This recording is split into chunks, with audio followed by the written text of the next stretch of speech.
4월 6일 월요일. 어미양이 잃은 눈. 호주에서는 양을 많이 기른다고 합니다. 어느 날 한 목동이 언덕 위에서 양 떼를 지켜보고 있는데 독수리 한 마리가 쏜살같이 내려와 새끼 양을 채가려 했습니다. 어미양은 독수리와 필사적으로 싸웠고 결국 독수리는 포기하고 날아갔습니다.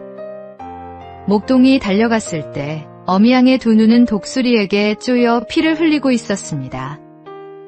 그 사이 새끼 양은 어미의 네 발 사이에 들어가 얼굴을 엄마의 발에 비비며 평온히 쉬고 있었습니다. 어미의 눈이 어떻게 되었는지도 모른 채였습니다. 목동은 한동안 그 자리를 떠나지 못했습니다. 눈을 잃으면서도 새끼를 지켜낸 어미양과 그 사실도 모른 채 평온히 쉬고 있는 새끼양의 모습이 마음에 깊이 박혔기 때문입니다. 예수님은 우리를 위해 눈보다 더한 목숨을 바치셨습니다. 그런데 우리는 종종 그 희생을 잊고 그분의 품 안에서 아무 일도 없다는 듯 편안하게 지냅니다. 부활의 기쁨 뒤에는 십자가의 희생이 있었습니다. 오늘 우리를 위해 모든 것을 내어주신 예수님을 다시 한번 기억하십시오. 그분의 사랑은 오늘도 변함없이 우리를 감싸고 있습니다. 오늘의 말씀. 우리가 아직 죄인 되었을 때 그리스도께서 우리를 위하여 죽으심으로 하나님께서 우리에 대한 자기의 사랑을 확증하셨느니라. 오늘의 만나. 우리가 누리는 평안 뒤에는 주님의 희생이 있습니다. 그 사랑을 기억하며 오늘 하루를 감사함으로 살아가십시오.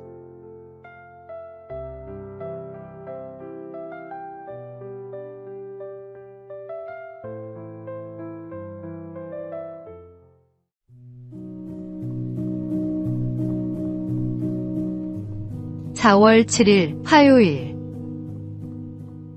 집을 짓는 사람. 어느 마을에 집을 짓는 일꾼이 세 사람 있었습니다. 지나가던 나그네가 물었습니다. 무슨 일을 하고 계십니까? 첫 번째 일꾼이 대답했습니다. 보면 모르나요? 벽돌을 쌓고 있잖아요. 피곤한 얼굴로 투덜거리듯 말했습니다. 같은 질문을 두 번째 일꾼에게 하자 이렇게 답했습니다. 집을 짓고 있습니다. 내 가족이 먹고 살려면 돈을 벌어야 하니까요. 생계를 위해 일하는 사람의 표정이었습니다. 세 번째 일꾼에게 같은 질문을 했을 때 그는 환한 미소를 지으며 말했습니다. 저는 하나님의 집을 짓고 있습니다. 이곳에서 사람들이 하나님을 만나고 위로를 받고 새 힘을 얻게 될 것입니다. 제가 쌓는 이 벽돌 하나하나가 하나님께 드리는 예배입니다. 똑같은 일을 하지만 세 사람의 마음은 완전히 달랐습니다. 하나님께서 함께 하시지 않는 일은 아무리 열심히 해도 결국 헛됩니다. 그러나 하나님과 함께하는 일은 작은 벽돌 하나를 쌓는 것조차도 영원한 의미를 갖습니다. 오늘의 말씀. 여호와께서 집을 세우지 아니하시면 세우는 자의 수고가 헛되며 여호와께서 성을 지키지 아니하시면 파수꾼의 깨어있음이 헛되도다. 오늘의 만나. 오늘 하는 모든 일을 하나님께 드리는 예배로 여기며 기쁨으로 감당하십시오.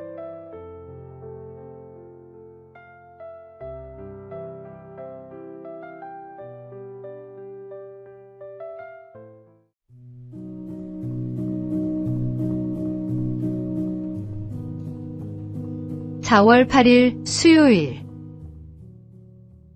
먼저 비워야 채울 수 있다. 한 음악가가 제자를 가르치기 전 반드시 이렇게 물었다고 합니다. 전에 음악을 배운 적이 있습니까? 배운 적이 있다는 사람에게는 수업료를 더 받았고 처음이라는 사람에게는 오히려 낮춰 주었습니다. 사람들은 그 이유를 이해하지 못했습니다. 음악가는 이렇게 설명했습니다. 이미 배운 사람에게서는 먼저 잘못 굳어진 것들을 걷어내야 합니다. 그것이 새로운 것을 가르치는 것보다 훨씬 더 힘든 일입니다. 한번 몸에 밴 습관은 의식조차 하지 못한 채 반복됩니다. 내가 옳다고 믿어온 것들이 오히려 새로운 배움을 가로막는 벽이 되기도 합니다. 겉에 입은 낡은 옷을 벗고 새 옷을 갈아입기는 쉽습니다. 그러나 마음속 낡은 습관과 편견을 벗어내기는 훨씬 어렵습니다. 하나님의 음성을 듣기 위해서는 먼저 마음을 비워야 합니다. 찌꺼기를 걸러내는 데 필요한 훈련은 기도와 찬양과 말씀 묵상입니다. 오늘 하루 내 안에 굳어진 것들이 무엇인지 돌아보고 하나님 앞에 내려놓는 시간을 가지십시오. 오늘의 말씀. 누구든지 그리스도 안에 있으면 새로운 피조물이라 이전 것은 지나갔으니 보라 새 것이 되었도다. 오늘의 만나. 하나님은 비어있는 그릇을 채우십니다. 오늘 내 안에 낡은 것들을 내려놓고 새로운 은혜를 맞이하십시오.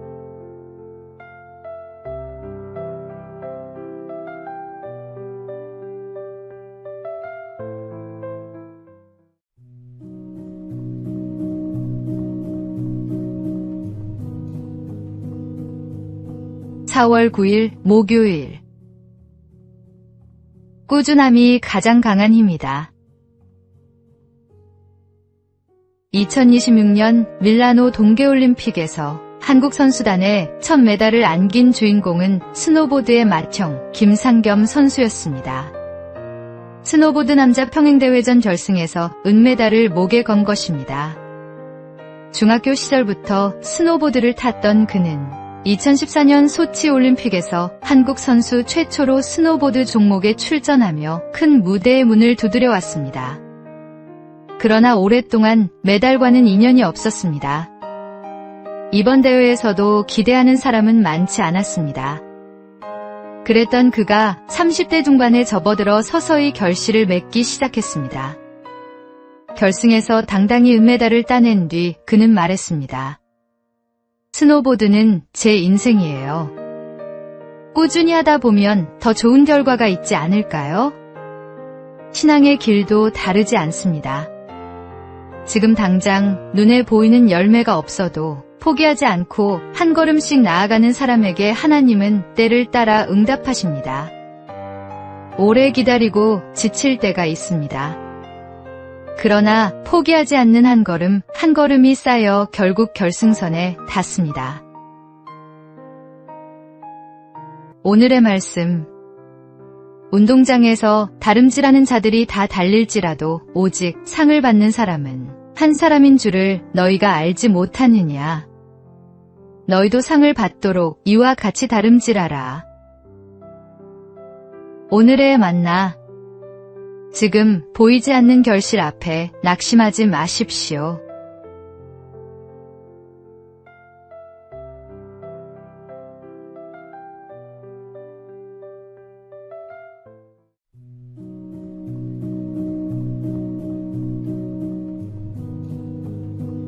(4월 10일) 금요일.